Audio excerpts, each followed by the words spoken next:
এই জিমি, এই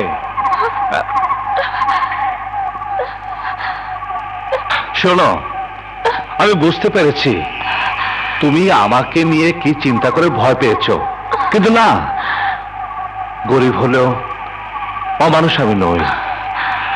তুমি নিজে অন্যায় করে প্রকাশ্যে একের পর এক আমাকে যে অপমান করেছ, তার প্রতিশোধ দেবার জন্যই তোমাকে আজকে রাতটা ঘর ছাড়া করে রেখেছি, যাতে কাল সকালে তুমি টের পাও। এসো মা, এসো। ভাই, আপনারা বিশ্বাস করুন, আমি মিস নীলাকে তুলে নিয়ে গিয়ে জঙ্গলে রাত কাটালো, ওনাকে স্পর্শ পর্যন্ত করিনি। উনি সম্পূর্ণ পবিত্র। আমি আসি। আসসালামু আলাইকুম। রাতের ঘটনার জন্য আমরা কিছু মনে করিনি, শুধু যৌতুকের টাকাটা বাড়িয়ে দিলেই হবে। আমি আমেরিকাতে বড় হয়েছি, সেখানকার সোসাইটিতে এইরকম ঘটনা কোনো ব্যাপারই না। তুমি তো অবিবাহিতা, এমনও ঘটনা আছে একজনের স্ত্রী আরেকজনের সাথে।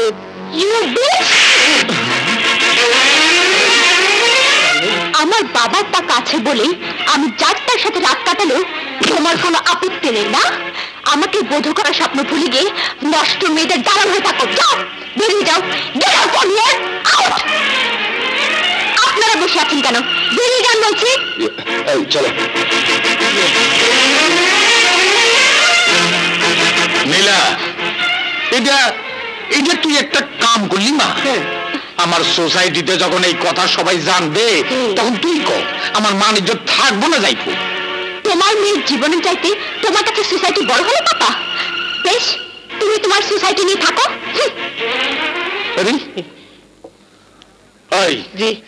এই ছেলেটাকে ধরে নিশান। নিশান? নিশান, তোর প্রতিহিংসার আগুন যখন আমার ঘরে আইসা ঢুকছে, তখন সেই আগুনেই আমি তোরে পুড়ায় মারব। ওই কুত্তার বাচ্চার এত বড় সাহস! তুমি কোনো চিন্তা করো না মামা, ওই কুত্তার বাচ্চার কোনটা আমি এমন দাগ দিয়ে দিব যা ওর সারা জীবন মনে থাকবে। কে তোরা চুপচাপ দাঁড়িয়ে আছিস কেন? সর্বনাশ হয়ে গেছে দোস্ত, জেমসের লোকেরা খালাম্মারে তুলে নিয়ে গেছে।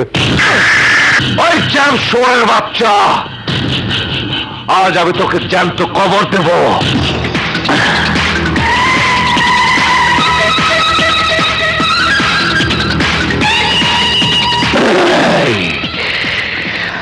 তোর ছেলে আমার ভালোবাসার দিকে হাত বাড়িয়েছেন, তোকে তুলে নিয়েছে এই জন্যে যে তোর ছেলের কবর আমি তোর চোখের সামনেই দিব।